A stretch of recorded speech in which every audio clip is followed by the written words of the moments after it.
कर्म बंधन के 4 हेतु बताए भगवान ने। प्रकृति, स्थिति, अनुभाग, प्रदेश। प्रकृति का अर्थ होता है नेचर, कि हम जो भी कार्य कर रहे हैं उसका नेचर क्या उस समय, उसके आधार पे कर्मों का बंधन होता है। स्थिति का अर्थ होता है कि वो कर्म कितने समय तक के लिए बंधा है। सपोज कोई चीज हमने की, उसका इफेक्ट कब तक हमें भोगना पड़ेगा, वह स्थिति कहलाता है। अनुभाग का अर्थ होता है इन्वॉल्वमेंट, हमारा जो उस कार्य के प्रति हमारी जो एकाग्रता है, रुचि है, तन्मयता है, तल्लीनता है, वह कितनी प्रगाढ़ है, उसे कहते हैं अनुभाग, जिसे रस भी कहते हैं, अटैचमेंट। और चौथा होता है प्रदेश। प्रदेश का अर्थ होता है आत्मा और कर्म जो एक ही भाव में हुए, एकत्रित हुए हैं, उसे प्रदेश कहते हैं। जो आत्मा के प्रदेशों पर जो कर्म चिपके हैं उसे प्रदेश कहते हैं। कर्म बंधन के 4 कारण हैं, प्रकृति, स्थिति, अनुभाग, प्रदेश। मूलतया इसमें जो सबसे बड़ा फैक्टर है कर्म बंधन का, वो है अनुभाग। अनुभाग का अर्थ होता है रस, इन्वॉल्वमेंट, अटैचमेंट। कोई भी क्रिया होती, जब तक हमारी उसमें रुचि नहीं होगी तब तक तल्लीनता नहीं हो सकती।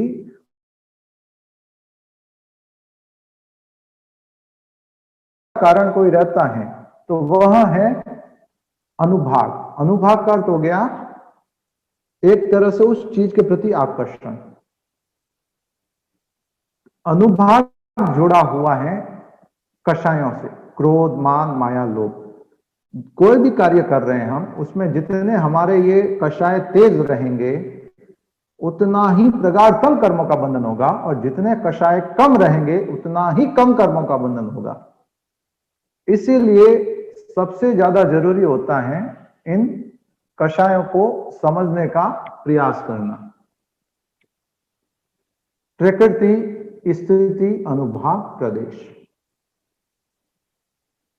अनुभाग के अंतर्गत मैंने जैसे एक एग्जाम्पल दिया था कि एक मां अपने बच्चे को कहती है कि तुझे मालूम नहीं क्या, सामाई करते समय मुख वस्त्रिका बांधनी चाहिए। इतना तीव्रता से बोलती है, तो उसमें कषाय कितने तीव्र रहेंगे, कर्म कितने प्रगाढ़तम बंधन होंगे। एक, तुझे मालूम नहीं क्या, सामाई करते समय मुख वस्त्रिका बांधनी चाहिए, इसमें कितने कर्म प्रगाढ़ रहेंगे, अपेक्षा से जो फर्स्ट सेंटेंस मैंने बोला उससे कम रहेंगे। और तीसरा मैं बोलूं, तुझे मालूम नहीं क्या, सामायिक करते समय मुख वस्त्रिका बांधनी चाहिए, शब्द परिवर्तित नहीं हुए मगर भाव पूरे परिवर्तित हो गए। यह होता है अनुभाग। जितनी प्रगाढ़ता रहेगी अनुभाग के अंतर्गत उतने ही प्रगाढ़तम कर्मों का बंधन होगा, और जितनी प्रगाढ़ता कम रहेगी उतने ही कम कर्मों का बंधन होगा। तो इसीलिए बहुत अपेक्षित होता है कि हम कोई भी कार्य कर रहे हैं, मैंने ये एक एग्जाम्पल दिया, मेरे जैसा कौन कर सकता है, मेरे जितना होशियार कौन है, मेरे जितनी अच्छी कला किसको आती, किसी को भी इंप्रेस करने की, मेरे जैसा कौन गा सकता है।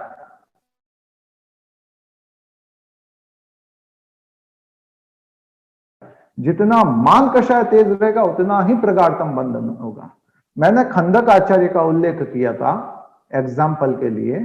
खंदक आचार्य ने क्या कहा, मेरे जैसा काचर कौन चीर सकता है। उन्होंने काचर लिया, ऊपर ऐसे चाकू गोल गोल गोल गोल गोल घुमाई, पूरा उसका जितना ऊपर का था वो पूरा पोर्शन निकल गया, ऊपर की परत पूरी हट गई। तो खंदक आचार्य ने अहंकार किया कि मेरे जैसा कौन कर सकता है, मेरे जितना इतना होशियार कौन होगा।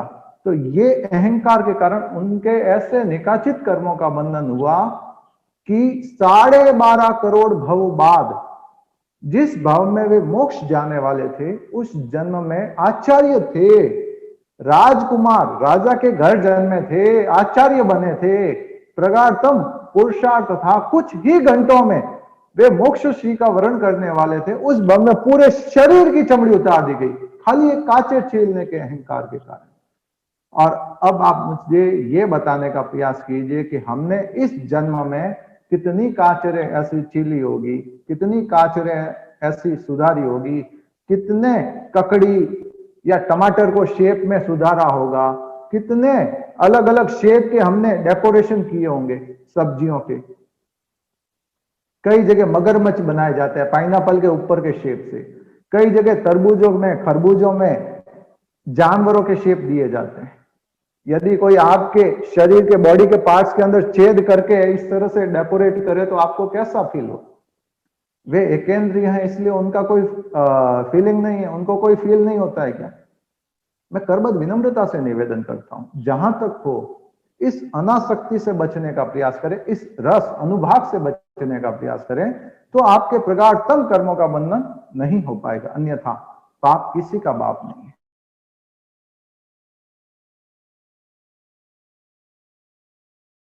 केवल और केवल थ्योरिकल नहीं चलना है कि 8 कर्म उसकी प्रकृतियां, मैं वे भी लूंगा, मगर उनको लेने से पहले मैं जो व्यवहारिक सिद्धांत हम समझ सकते हैं, जो हमारे दैनिक दिनचर्या के अंतर्गत भी लागू होते हैं, मैं उनको बताने का प्रयास करूंगा। सिद्धांत वही रहेंगे, मगर व्यवहारिकता के धरातल पर कैसे उतरते हैं हम उसको समझने का प्रयास करेंगे। देखिए, पूरे दिन भर हम अगर थोड़ा सा विवेक रखें, हम कई अनावश्यक कर्मों के बंधन से बच सकते हैं। एक व्यक्ति ऑफिस से थक हार कर घर पे आया, वाइफ को कहा कि मुझे भूख लगी है, खाना खाना है। पत्नी बोली, बस 2 मिनट रुको, मैं अभी खाना लगा देती हूं। यही होती है ना आम बोलचाल, बस 2 मिनट रुको। अब बताइए, भला 2 मिनट में यदि बन भी गया कोई बड़ी बात नहीं, अगर 1 सेकंड भी कम रहा या 1 सेकंड भी अधिक हो गया तो वहां पर हमारे मिश्र भाषा का दोष लग जाता है। विवेके धम्ममायी, विवेक ही धर्म है। विवेक का अर्थ है, कभी भी आप किसी को कोई भी समय बता रहे हैं या कहीं किसी क्षेत्र की दूरी बता रहे हैं, सपोज आप कहीं पर है, किसी ने आपसे पूछा आपके घर से ऑफिस की दूरी कितनी है, आपने कहा 3 किलोमीटर, बस 5 मिनट का रास्ता है। 5 मिनट से 1 सेकंड भी कम या 1 सेकंड भी अधिक हुआ, घर तो आपका आएगा, ये बात सही है, मगर एक समय भी ऊपर नीचे हो गया तो ये मिश्र भाषा हो जाएगी। इसीलिए मेरा आपसे करबद्ध निवेदन है कि कभी भी कहीं पर भी कोई समय पूछे, घड़ी में कितने समय हुआ है, अभी कितने बजे हैं,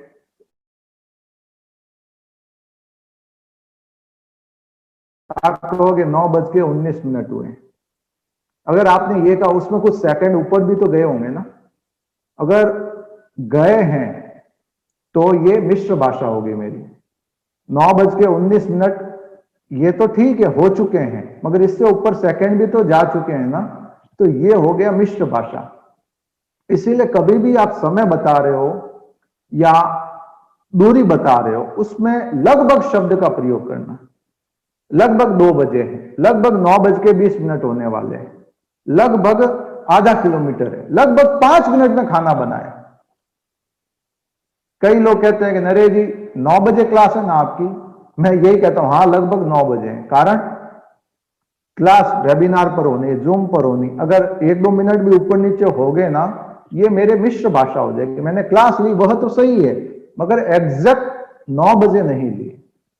इसीलिए कभी भी लगभग 9 बजे क्लास शुरू करने का भाव रहे, ये होना चाहिए शब्द। कारण इसके कारण हम मिथ्या भाषा से बच सकते हैं, मिश्र भाषा से बच सकते हैं। पूरे दिन भर में ऐसी लगभग 30-40 अवस्थाएं तो आती होगी जिस समय हम इस शब्दों का प्रयोग करते हैं। लगभग अगर हम उपयोग करें, हम कितने अनावश्यक कर्मों के बंधन से बच जाएंगे। एक सोचने का प्रयास करें, कितने अनावश्यक कर्मों का बंधन रुक जाएगा। लगभग, अब इंग्लिश का वर्ड तो थोड़ा डिफिकल्ट है, अप्रोक्सीमेटली, इतना बड़ा बोलेंगे इससे अच्छा तो अपना लगभग ही ठीक है।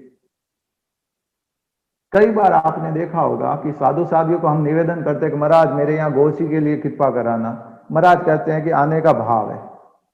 महाराज ये नहीं कहते हाँ मैं कल आऊंगी, या साधु साधियों को ये कहना भी नहीं कल पता कि मैं आ रही हूं। 1 सेकंड का भरोसा नहीं है। एक कवो खायो रह गयो पुरुष योड़ो भाव,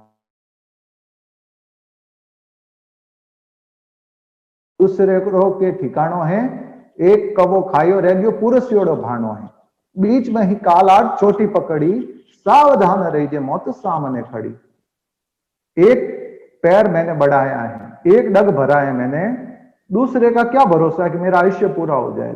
तो साधु साध्वी इतनी भाषा का विवेक रखते हैं कि वे कभी भी बोलते वक्त भी इसका एक मर्यादा रखते हैं। ये कभी नहीं कहते हैं कि हाँ मैं आ रही हूं, ये नहीं कहेंगे। आने का भाव, मैं तेरे यहां पधारने का भाव रखता हूं, भाव रखती हूं। ऐसा कोई नियम नहीं है, भगवान ने ऐसा नहीं कहा है, ये केवल साधु साध्वी बोले। हम भी बोल सकते हैं।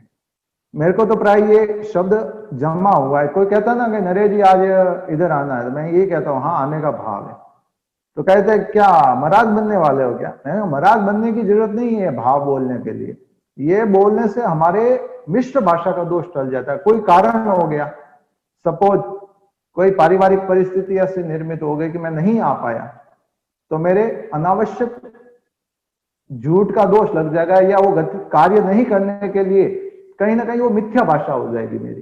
तो इसीलिए कभी भी लगभग शब्द का प्रयोग करें, कहीं पर भी है या आने का भाव है। ये नहीं कहना मैं आ रहा हूं, मैं आने वाला हूं, बस 5 मिनट रुक मैं आया। कई बार हम कहते हैं ना किसी को वेट कर, कहीं बाहर जाना होता है पार्टी में या कहीं, कि बस 2 मिनट में पहुंचा, बस 1 मिनट में पहुंचा, अरे ट्रैफिक में फंस गया हूं।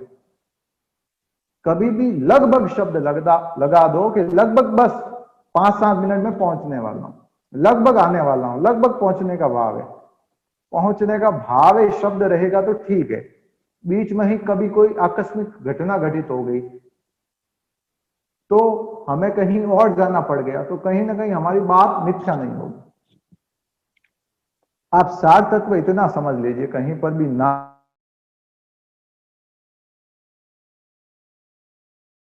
भाव है, आने का भाव है। घर पे किसी ने कहा कि खाना बन गया क्या? बनाने का भाव है। क्या बनाओगे? रोटी बनाने का भाव है, इडली बनाने का भाव है। बनेगी जरूरी थोड़ी ना, कभी कोई गेस्ट आ गए, बाहर से मंगवाना पड़ा कोरोना काल में भी, तो क्या करो? तो इसीलिए भाव है शब्द। यदि आप ये थोड़ा भाषा का विवेक रखते हैं, मैं ये नहीं कहता कि हम 24 घंटे धर्माराधना कर सकते हैं, पॉसिबल ही नहीं। हम गृहस्थ जीवन में हैं, हमें गृहस्थ जीवन के कार्य करने ही पड़ेंगे। मैंने कहा पड़ेंगे, करेंगे नहीं कहा, करने पड़ेंगे। ये उदासीनता का शब्द है, पड़ेंगे। इसीलिए कहीं पर भी गृहस्थ जीवन के कोई कार्य हैं उसमें करना पड़ा, ये शब्द आना ही चाहिए। लगभग शब्द का प्रयोग आने का भाव है, आऊंगा ही नहीं, आने वाला हूं पक्का। तेरी शादी में तो पक्का आऊंगा, तेरे यहां तो आऊंगा ही आऊंगा, ये कभी मत कहना। कहना है तो बस इतना कहना, आने का भाव है। अगर आप इतना भी विवेक रखते हैं तो ये आपका वेबिनार अटेंड करना सार्थक हो जाएगा। बंधन, कर्म बंधन जो होते हैं, मैंने उसका गत वेबिनार में बताया कि प्रकृति स्थिति अनुभाग प्रदेश। इस ऑडियो, इस वेबिनार के अंतर्गत भी शुरू में बताने का प्रयास किया कि कैसे कर्म बंधन होते हैं। प्रकृति स्थिति अनुभाग प्रदेश, सबसे बड़ा कारण होता है रस, अटैचमेंट, कषाय। जितना कषाय तीव्र होगा उतना प्रगाढ़तम कर्म का बंधन होगा, जितना कषाय सूक्ष्म होगा, कम होगा, उतना कम कर्म का बंधन होगा। तो कर्म का बंधन तो मैंने आपको बता दिया। अब हम भोगते कैसे हैं उसके संदर्भ में बताने का प्रयास करता हूं। कर्म भोगने के भी 2 तरीके हैं। एक तो कर्म का जब भी उदय होता है,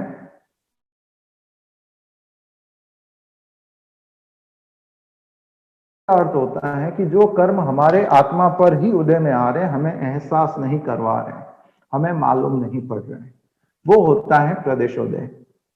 और एक होता है विपाकोदय। विपाकोदय का अर्थ हो गया कि जिस कर्म सत्ता को हम महसूस करते हैं, अनुभव करते हैं, अनुभूति में रहते हैं, हमें उसका एहसास भी होता है, उससे कहते हैं विपाकोदय।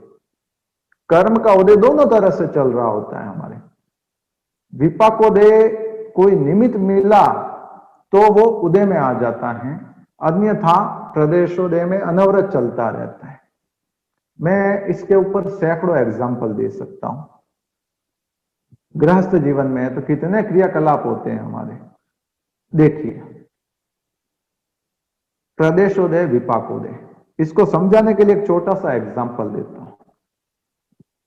किसी के हाथ के लग गई, डॉक्टर के पास गए, डॉक्टर ने कहा कि स्टिच लेने पड़ेंगे, टांके लेने पड़ेंगे। अब बताइए टांके कैसे लेते हैं? टांके दो तरह से होते हैं ना, एक तो बिना सुन किए हुए टांके ले लेते हैं, उस समय कितनी वेदना होती है हमें।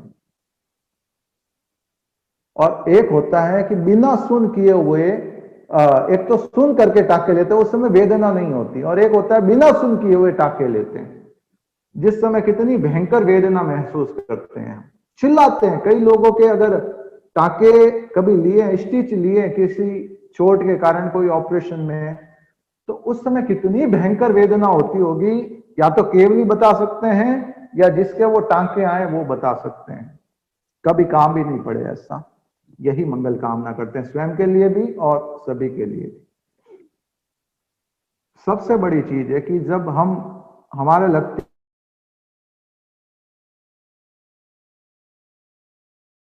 अर्थ है मुझे मालूम पड़ रहा है, हमें मालूम पड़ रहा है, वो हो गया विपाकोदय। और प्रदेशोदय हो गया कि जिस समय सुन करके जो टांके लिए जाते हैं उसे प्रदेशोदय कहते हैं।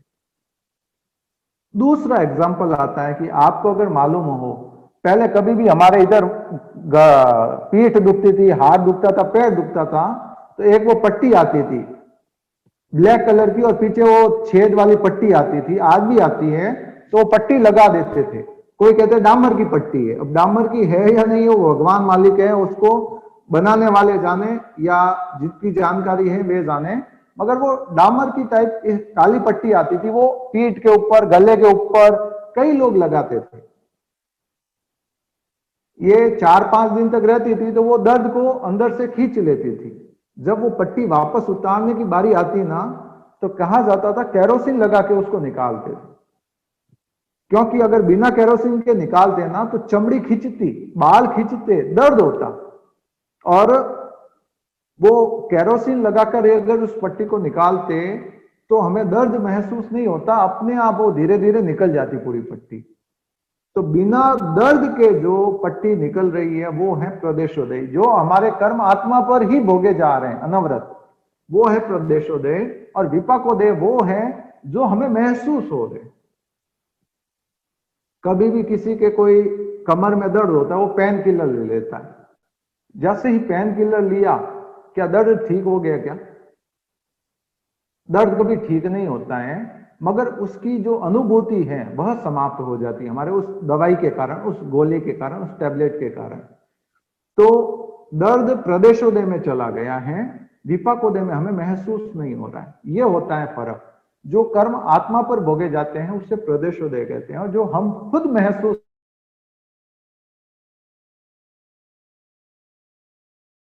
कर्म को कम जानते हैं, कर्म को ज्यादा, कर्म का अर्थ अपने बिजनेस फील्ड में ज्यादा है, प्रोफेशनल लाइफ में ज्यादा है, धर्म की लाइफ में कम है, उनके लिए नए हो, थोड़े अटपटे हो, डिफिकल्ट हो।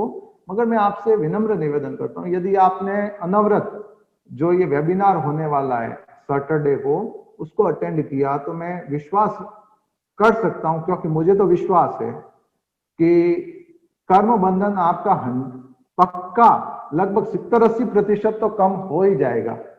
मैं कर्म निर्जरा की भी बात करने वाला हूं, कई चीजें आएगी इसके अंतर्गत, मगर ये पक्का कह सकता हूं कि अगर आपने उस चीज को फॉलो कर दिया तो कर्म बंधन का जो परसेंटेज है वो 100% से 10, 20, 30% तक ही रह जाएगा, उससे ज्यादा बढ़ नहीं पाएगा अगर आपने उन चीजों को कंटिन्यू फॉलो किया। प्रदेशोदय का अर्थ हो गया जो आत्मा पर भोगे जा रहे, विपाकोदय जो हमें महसूस हो रहे हैं। कर्म खंडकाचार्य के थे, मैंने कहा 12.5 करोड़ भव तक उनके, 12.5 करोड़ भव बाद उनके उदय आया। 12.5 करोड़ भव का है, साल नहीं का। इतने जन्म मरण उन्होंने किए तब जाके वह कर्म उदय में आए। मूल चीज है कि उदय तो उनके शुरू हो चुका था, क्योंकि कोई भी कर्म की स्थिति जितनी होती है ना, एक सत्ता होती है, वो एक तात्विक बात आएगी। कर्म की अवस्थाएं 10, वो आने वाले किसी सेशन में हम चर्चा करेंगे उस पर भी।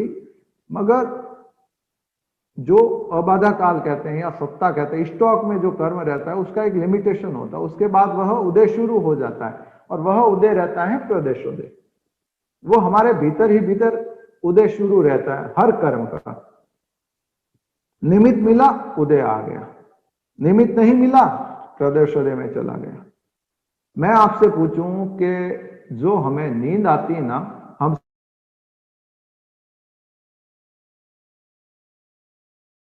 वर्णीय कर्म का अर्थ होता है जो हमारे देखने में आवरण करे, दर्शन आवरण, यानी देखने में बाधा करे।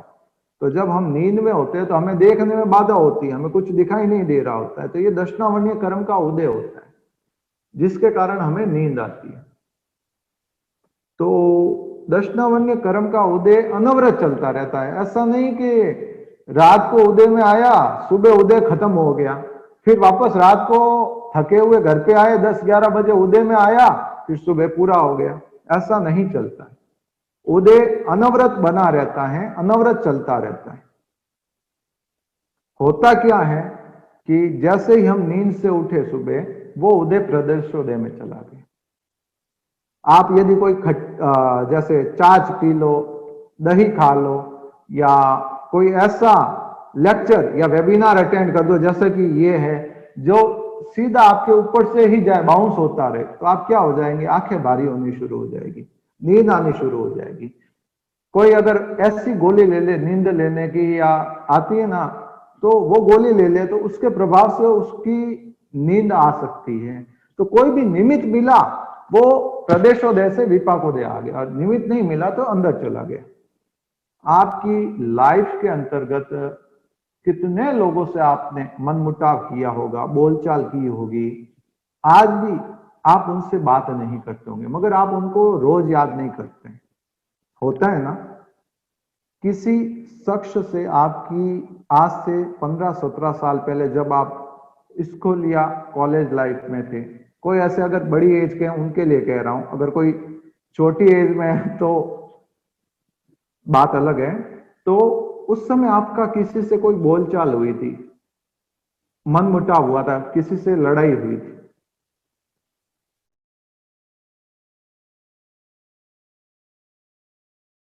वो बैठ जागृत होता, अरे उससे उस समय मेरी झगड़ा हुआ था, लड़ाई हुई थी। होता है या नहीं होता है? यदि होता है तो समझ लेना 20 साल तक वह कर्म हमारे प्रदेशोदय में अनवरत चलता रहा, वैर का अनुबंध चलता रहा, उसके कारण अनवरत हमारे कर्मों का बंधन होता रहा। मैं आपसे करबद्ध विनम्रता से निवेदन करता हूं, कर्म का बंधन हम जो कर रहे हैं उस पर ज्यादा नहीं होता है, जो हमारे भीतरी भावधारा होती है उस पर डिपेंड करता है, जिसे हम अध्यवसाय कहते हैं। तो जो हमारे भीतर है उसके आधार पर कर्मों का बंधन होता है, न कि हम जो बाहर से कर रहे हैं। एक उदाहरण आता है प्रसन्न चंद्र राजर्षि का। राजर्षि उसे कहते थे जो राजा संन्यास ग्रहण कर लेता था, साधु बन जाता था, तो उसे मुनि कहते हैं ना, जैसे हम उन्हें राजर्षि भी कहते थे।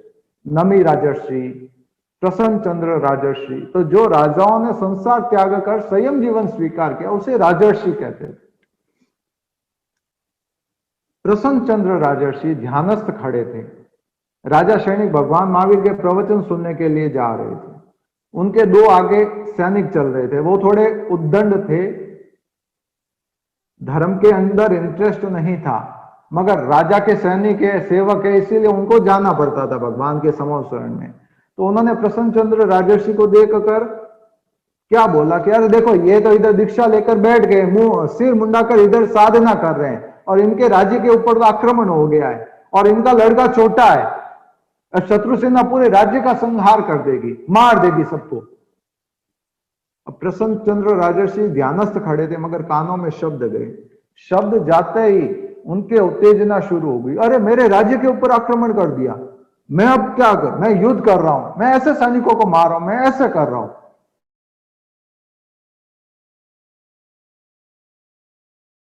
भगवान के समोषण में जा रहे थे और वो भी एक पेड़ के नीचे साधना कर रहे थे।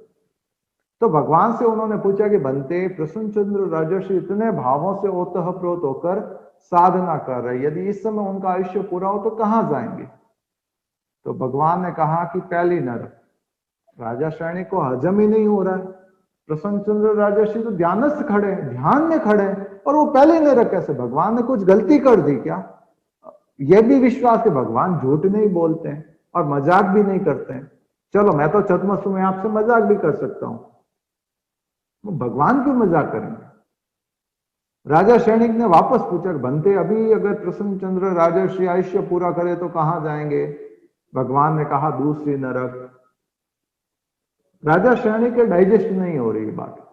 थोड़ी देर में वापस पूछा तो भगवान ने कहा तीसरी नरक। इधर प्रसन्नचंद्र राजर्षि ध्यानस्थ खड़े हैं और मन ही मन युद्ध किए जा रहे हैं शत्रु सेना से। अरे मैंने ऐसे मार दिया, वैसे मार दिया, ऐसे कर दिया, वैसे कर दिया, इतने सैनिकों का संहार कर दिया, मैंने ये लब्धि का प्रयोग किया, मैंने वो लब्धि का प्रयोग किया। बस भावों ही भावों में इधर तो ध्यानस्थ खड़े हैं, अंदर युद्ध चल रहा है। चौथी नरक, पांचवी नरक, छठी नरक, सातवीं नरक तक पहुंच गए। अब जैसे ही सातवीं तक पहुंचे तो तब तक तो प्रसन्नचंद्र राजर्षि भावों भावों में शत्रु सेना के जो राजा हैं वहां तक पहुंच गए। उसका मुकुट गिरा दिया और अपने मुकुट पर हाथ गया कि देखो मैंने मेरा मुकुट की लाज रख दी, क्योंकि भावों में मालूम नहीं रहा कि वो साधु है। जैसे सिर पे हाथ गया तो मालूम पड़ा, अरे मेरा तो सिर ही मुंडा हुआ है, मैं तो साधु हूं, मैं तो संसार का त्याग कर चुका हूं, फिर भी मेरे ऐसे निकृष्ट भाव कैसे आए? अब वो आत्मग्लानि करने लगे, पश्चाताप करने लगे। भावों भावों से कर्म बांधे और भावों भावों से निर्जरा शुरू। राजा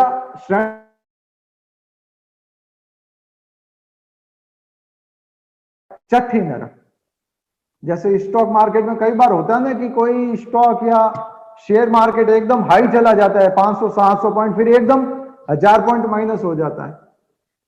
तो वैसे ही उनके भाव पहले तो निकृष्टता की ओर प्रवर्धमान थे, अब उत्कृष्टता की ओर प्रवर्धमान हो रहे।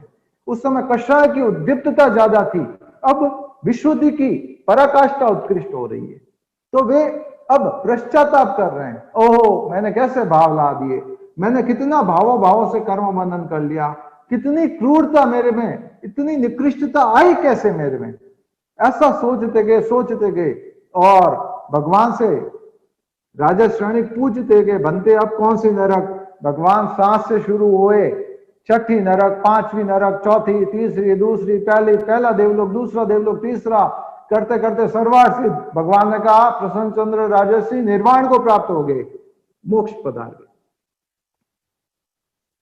एक आधे घंटे पौन घंटे के अंतर्गत कहां तो सातवीं नरक और कहां मोक्ष। सब भावों का खेल है। जैन धर्म पूरा भावों पर टिका हुआ है, क्रियाओं पर नहीं। और हम कर क्या रहे हैं? क्रियाएं कर रहे हैं, सांसारिक क्रियाएं भी कर रहे हैं और धार्मिक क्रियाएं भी कर रहे हैं, मगर हम उसके साथ अटैच्ड नहीं हो पा रहे हैं, उसके साथ एक कनेक्शन नहीं कर पा रहे हैं। संसार की क्रियाओं से अटैचमेंट टूट नहीं रहा है और धर्म की क्रियाओं से अटैचमेंट हो नहीं रहा है। ये हमारी सबसे बड़ी विडंबना है। संसार की क्रिया बिना पूरी जानकारी के हम करते नहीं है और धर्म की क्रिया हमारी जानकारी जीरो है मगर क्रियाएं हो रही है। सामायिक हम कर रहे हैं, साधु साधियों के जाते हैं, हम वंदना भी कर लेते हैं, हम उपवास भी कर लेते हैं, प्रतिक्रमण करते हैं, तस्मिच्छामि दुग्णम तस्मिच्छामि दुग्णम। अरे हम ये भी बोल रहे हैं मगर हमें मालूम भी नहीं तस्मिच्छामि दुग्णम का अर्थ क्या।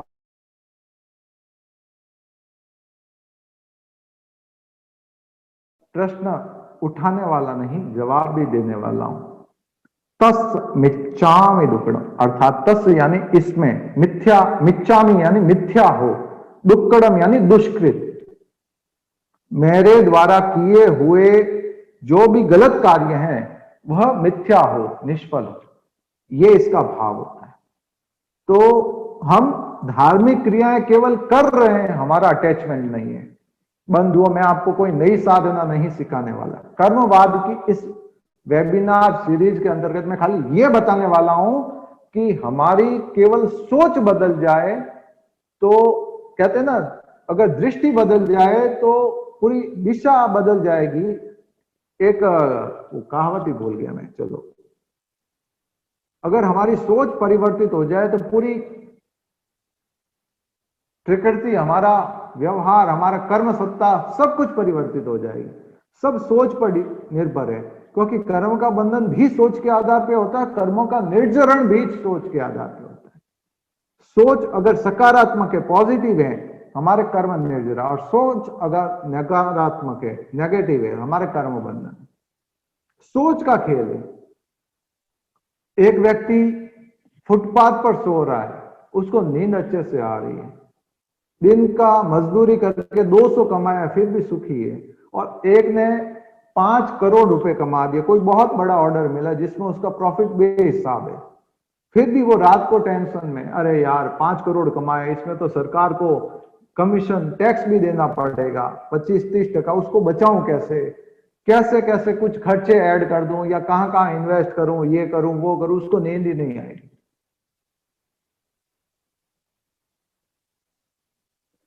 सबसे बड़ी बात एक ही है कि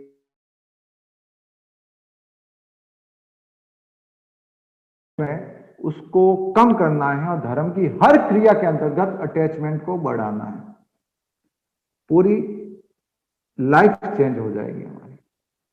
साधना कोई करने की जरूरत नहीं है, हर साधना हम कर रहे हैं।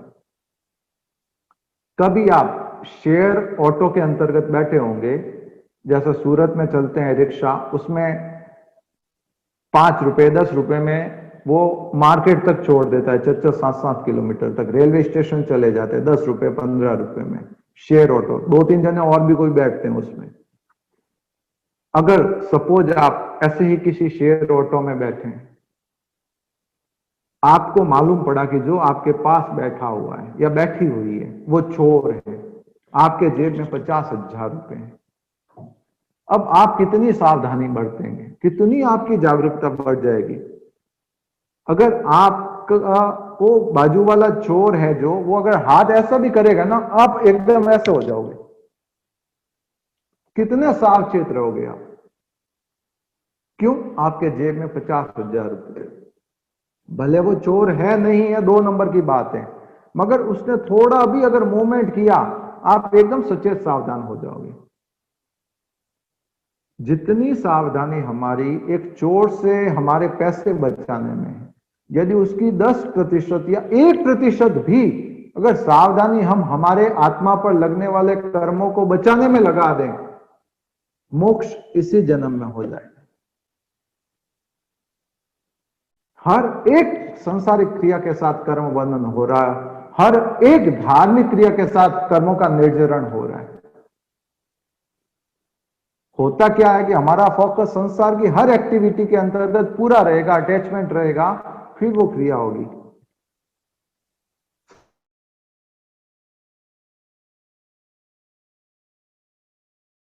ताकि हमको पूरा उसका नॉलेज होना चाहिए, फिर वो हम क्रिया करते हैं, उस चीज को हम पूरा करते हैं या उस चीज में हम इंटरेस्ट लेते हैं।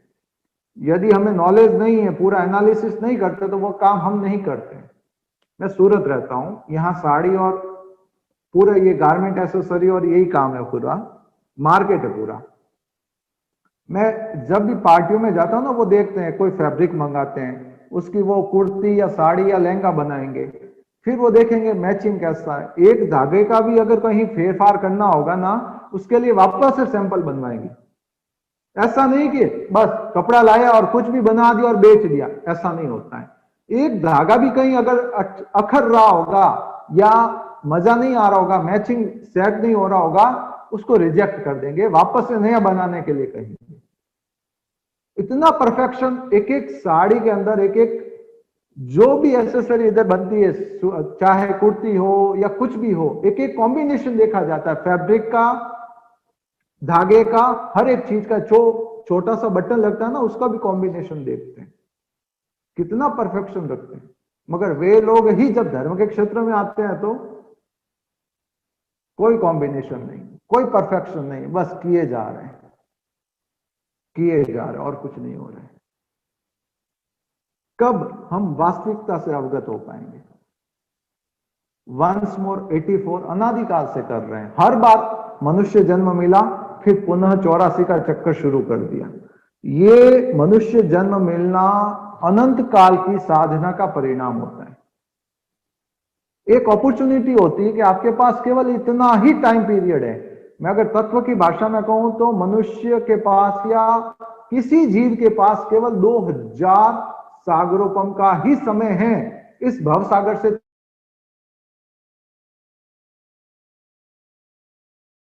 तिर जाता है तो ठीक है, वरना वापस अनंत काल के लिए वह निगोद में चला जाएगा। तत्व ज्ञान की ये गतागत या काय स्थिति के थोगड़े में आता है। पंचेंद्र की काय स्थिति होती है, जो पंचेंद्र 5 इंद्रिया होती है ना, उनकी काय स्थिति होती है 1000 सागर की। वह विकलेंद्र यानी द्विंद्रिय, त्रिंद्रिय, चतुरेंद्र में कुछ समय रहकर पुनः पंचेंद्रिय रह सकता है 1000 सागर तक। तो त्रस जीव के अंतर्गत द्विंद्रिय से लेकर पंचेंद्रिय तक 2000 सागर से अधिक का समय है। इस अपॉर्चुनिटी के अंतर्गत यदि आपने अपनी आत्मा का उद्धार कर लिया तो 5वीं गति सिद्ध गति में चले जाओगे। अगर नहीं किया तो पुनः अनंत काल के लिए नरक के अंदर, निगोद के अंदर चले जाओगे। अनंत काल तक वहां भटकना पड़ेगा। आप किसी भी फील्ड में क्यों ना हो, वो आपका एक भव सुधार सकता है, उससे ज्यादा कुछ नहीं कर सकता। आप डॉक्टर हैं, आपका ये भव आप काम आएगा, अगले भव में आप कहीं पर भी गए तो ऐसा नहीं होगा कि 3 साल के हो गए, बोलना शुरू कर दिया और कान में वो लगाकर आप हर जगह बस डॉक्टर का वो बनाते रहेंगे और हो जाएगा।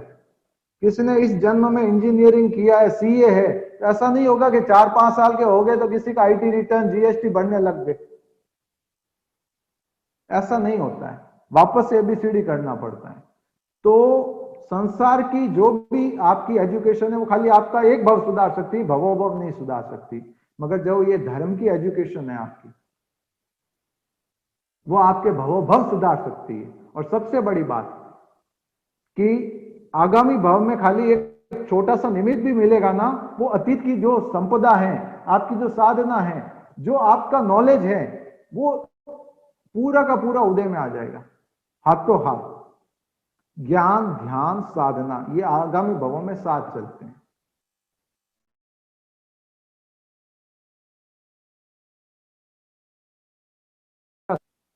मैं जब 17 साल का था, 6 अप्रैल 2002, 6 अप्रैल 2002 को मैंने तत्व ज्ञान सीखना शुरू किया। आप विश्वास नहीं करोगे, 15वें दिन, केवल 15 दिन बाद 21 अप्रैल 2002 से मैंने साधु साध्वियों को सिखाना शुरू कर दिया। जो साधु साध्वी आगम दीक्षा के 10वें साल पढ़ते हैं, भगवती सूत्र आदि, वो मैंने हाथ में ले लिए सीधे 2000 शुरुआत में। भगवती सूत्र, जीवा जीवाभिगम, जो आगम है, नंदी सूत्र, प्रज्ञापना, ऐसे आगम मैंने हाथ में ले लिए। एक बार पढ़ा, याद, भूल ही नहीं पाया। तो ये अतीत के जन्म का निमित्त मिला, खाली इस जन्म में वो आगम हाथ में लिया, पढ़ना शुरू किया, अतीत के जन्म के संस्कार जागृत हो गए। वरना कई लोग चच्चा भाग की एग्जाम दे देते हैं तत्व ज्ञान की, फिर भी साधु साध्वी उनको नहीं, साधु साध्वी को नहीं सिखा पाते। और मैंने तो सीखना भी शुरू किया था, 15वें दिन साधु साध्वी को सिखाने लग गया। तो ये अतीत के जन्म की संस्कार थे, जो इस जन्म में भी केवल निमित्त मिला, उदय में आ गए। आप कहोगे थोड़ा हैवी हो रहा है, शॉर्ट में समझाऊं?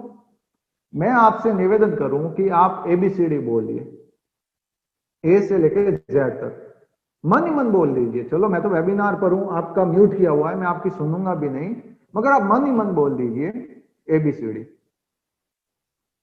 आप पूरी बोल दोगे। बताइए लास्ट कब बोली थी आपने? सालों पहले बोली होगी। तो केवल निमित्त मिला और वह उदय में आ गया और आपने इमीडिएट बोल दिया। वैसे ही ज्ञान, ध्यान, साधना उत्तरोत्तर आगामी भवों में साथ जाती। केवल एक निमित्त मिला, किसी ने कुछ पूछा या किसी को कुछ बताना है, या हमारे सामने कोई पुस्तक आ गई, कोई भी वस्तु का निमित्त आया,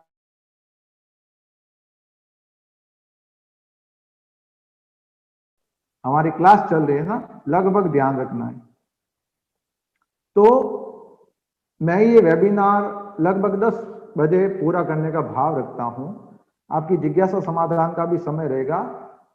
एक चीज ये भी कहना चाहता हूं कि केवल आप ये सुने नहीं, इन चीजों को फॉलो करने का प्रयास करें। मैं कोई बड़ी बड़ी बातें नहीं करने वाला आपके सामने, छोटे छोटे एग्जाम्पल है वो आपके समक्ष प्रस्तुत करना चाहता हूं, कर रहा हूं और करने का भाव भी रखता हूं। बस इतना विवेक रखें, उन चीजों को फॉलो करने का प्रयास करें, और कुछ नहीं कह सकता। तो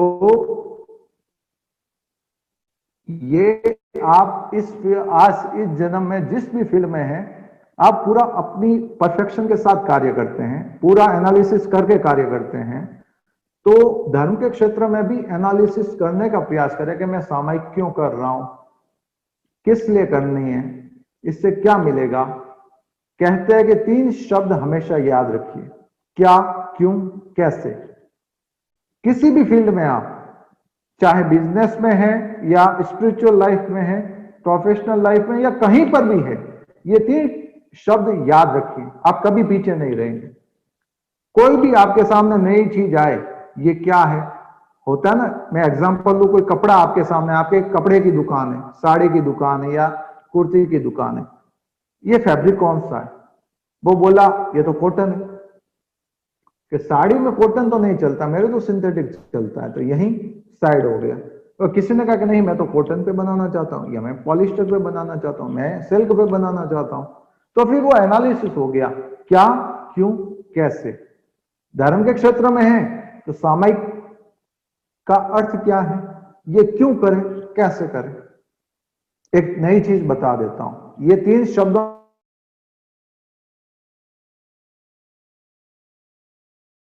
की है या वंदना ही है या कर्मवादी है। कर्म किसे कहते हैं, कर्म का बंधन क्यों हो रहा है और कैसे हो रहा है, बस इन 3 चीजों को एक्सप्लेन कर दे, आपका पूरा वेबिनार हो गया। कोई भी टॉपिक ले लीजिए आप, संसार का ले लीजिए या स्पिरिचुअल ले लीजिए, जिस टॉपिक पर आपको कुछ भी बोलना है, बस ये 3 वर्ड याद रखिए, क्या उसका अर्थ, क्यों करे और कैसे करे, उसके बेनिफिट क्या है या क्या उसकी विधि है, बस ये बता दीजिए, आपका कार्य पूरा हो जाएगा। पुनः उपसंहार, अर्थात एक बार ये वेबिनार के अंतर्गत मैं बताने का प्रयास कर रहा हूं, संक्षिप्त के अंतर्गत लगभग शब्द कभी नहीं भूलना है। लगभग 5 मिनट लगेंगे, लगभग 2 मिनट लगेंगे, लगभग आधा घंटा लगेगा, लगभग 3 किलोमीटर दूर है, आने का भाव है।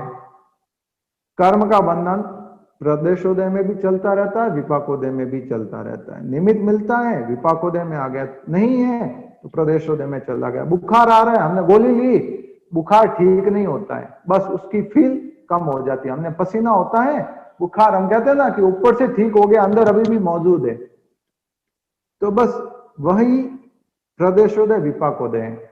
आपको आंखों से कम दिख रहा है, मगर जैसे ही आपने चश्मा पहना आपको दिखना शुरू हो गया। ये भी सारा, इसका मतलब ये नहीं हो गया कि आंखें ठीक हो गई है, मगर वो जो दिखने की प्रॉब्लम है वो प्रदेशोदय में चली गई ऊपर।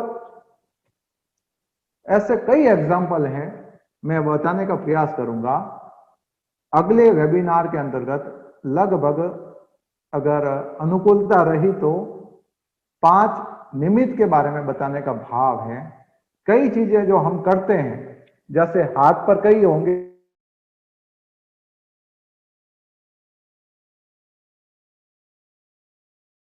किसी के माणक पहना हुआ होगा, किसी के मूंगा पहना हुआ होगा, किसी के मोती होगा, किसी के और कुछ होगा, अलग अलग राशि के हिसाब से। ये चीज क्या होती है, आज शनिवार है, कई लोग अपने घरों में नींबू मिर्ची बांधते होंगे, ऑफिस में बांधते होंगे, ये क्या होता है।